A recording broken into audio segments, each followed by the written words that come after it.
हाँ हेलो बच्चों, आज हम पढ़ रहे हैं 9th क्लास का मैटर, उसके अंदर का लास्ट टॉपिक इवेपोरेशन। तो कुछ बच्चे कल पूछ रहे थे मेरे को उस क्लास में इवेपोरेशन, तो दोनों क्लास में आज हम करेंगे इवेपोरेशन। तो इवेपोरेशन का मतलब क्या है? हमारे पास एक होगा ना, उसके अंदर है पानी। ये पानी जो है भाप बन के उड़ के जाना, मतलब गैस बनने के प्रोसेस को हम बोलेंगे इवेपोरेशन। ठीक है, ये इवेपोरेशन जो प्रोसेस है ये डिपेंड करता है फैक्टर्स के ऊपर। तो हमारे सिलेबस के अंदर हमको 4 फैक्टर दिए गए, चारों फैक्टर पढ़ेंगे। ठीक है, तो 4 कौन से फैक्टर हैं? सबसे पहले हमारे पास है टेम्परेचर, उसके बाद क्या है? Surface area. तो सरफेस एरिया है, उसके बाद क्या है? Yes, wind speed, humidity.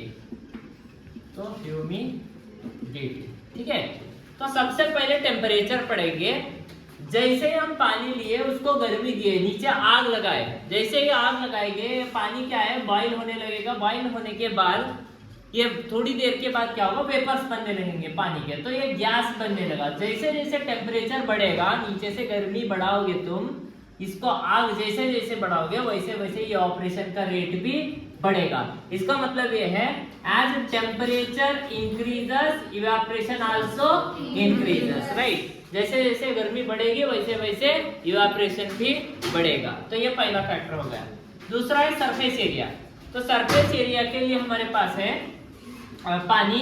जैसे मैं एक पानी लिया एक कैप के अंदर और सेम अमाउंट 5 ml वाटर लिया, समझ लो सेम 5 ml वाटर हम अगर दीवार पे डाले या फिर फ्लोर पे डाले, फ्लोर वाला जल्दी सूख जाएगा। फ्लोर के ऊपर 5 ml पानी फैल जाएगा, इसका सरफेस एरिया बड़ा हो गया तो जल्दी ये सूख जाएगा, जल्दी वेपर होगा।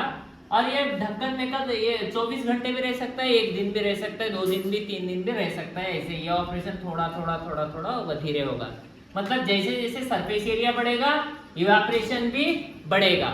मतलब surface area increases, evaporation also increases. तो सरफेस एरिया बढ़ाना, इसीलिए हम कपड़े वगैरह सुखाते हो ऐसे लंबे लंबे करके सुखाते हैं, राइट। तो लंबे करके सुखाए तो जल्दी जल्दी सूखता है कि नहीं? बॉयज, तुम्हारा साड़ी कैसे सुखाती है? साड़ी गर्ल्स होते हैं, तो ये ऐसे हम सुखाते हैं, इसको बोलते हैं ये सरफेस एरिया। नेक्स्ट हमारे पास है विंड स्पीड। जैसे तुम कपड़े धोए, अब कपड़े सुखाने को रस्सी के ऊपर सुखाने को गए, लेकिन यहाँ पे धूप नहीं है, ये धूप एब्सेंट है। ये कहाँ पे तो गया है? कहाँ गए? कश्मीर को गया घूमने को, ठीक है। तो ये वहां पे गया, पहलगाम को गया, गोली लगेगी इसको, जल्दी बुलाओ। तो ये यहाँ पे गया है तो एब्सेंट है। तो धूप के एब्सेंस में भी अगर तेजी से हवा आ रहा है तो भी कपड़े सूखेंगे, उसे बोलते हैं विंड स्पीड। तो हवा का अगर बहाव बढ़ेगा तो भी इवेपोरेशन बढ़ेगा। मतलब विंड स्पीड जो है इंक्रीज हो गया तो इवेपोरेशन क्या होगा? इंक्रीज होगा। तो इसके बेसिस के ऊपर हम एग्जांपल देखते हैं। घर के अंदर कूलर, काफी समर है, सभी कूलर लगा के सोते हैं, है कि हम तो झाड़ के नीचे सोते हैं, ठीक है।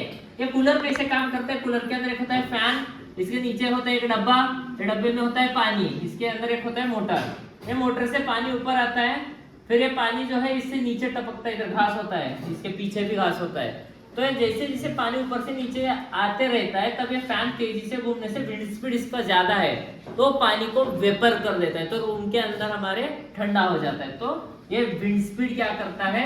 इवेपोरेशन को इंक्रीज करता है। तो ये 3 फैक्टर है जिसमें जो टेम्परेचर बढ़ेगा तो इवेपोरेशन बढ़ेगा, उसके बाद सरफेस एरिया अगर बढ़ गया तो भी इवेपोरेशन बढ़ेगा, और थर्ड में अगर हमारे पास विंड स्पीड है, हवा, तुम थोड़े पे पानी लगाओ और गाड़ी पे ऐसे जाओ मुंह बिना साफ किए, तो जैसे जैसे हवा लगेगा फटाक से सूख जाएगा।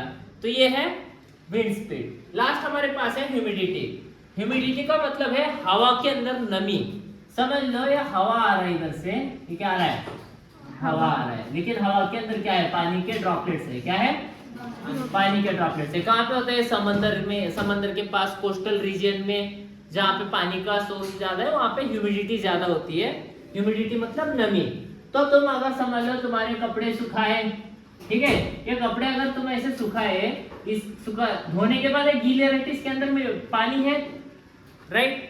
तो ये हवा के अंदर भी पानी है, तो इसके अंदर और पानी आके गिर रहा है। कौन गया बे? तो इसके अंदर पानी और आगे जमा होगा, मतलब ये और गीला होगा, इवापोरेशन घट रहा है यहाँ पे। तो as humidity increases evaporation decreases, मतलब ये उल्टा है इसका, बाकी के सारे सीधे हैं। ह्यूमिडिटी अगर इंक्रीज होगा तो इवेपोरेशन क्या होगा, डिक्रीज होगा, तो ये उल्टा है। तो ऐसे हम पढ़ सकते हैं इसको फैक्टर्स जो है इवेपोरेशन से। और उसके छोड़ के हायर क्लासेस में हम प्रेशर भी पढ़ते हैं, एयर प्रेशर होता है, एयर प्रेशर मतलब विंड स्पीड के बारे में ही पढ़ते हैं। और मटेरियल ऑफ लिक्विड कैसा है वो भी डिपेंड करता है, मतलब हम पानी के बारे में अब बात किए तो मटेरियल के ऊपर भी डिपेंड करता है। तो और आपको इस चैप्टर में कुछ भी डाउट्स वगैरह रहता है तो आप कमेंट सेक्शन में लिख सकते हैं। Thank you.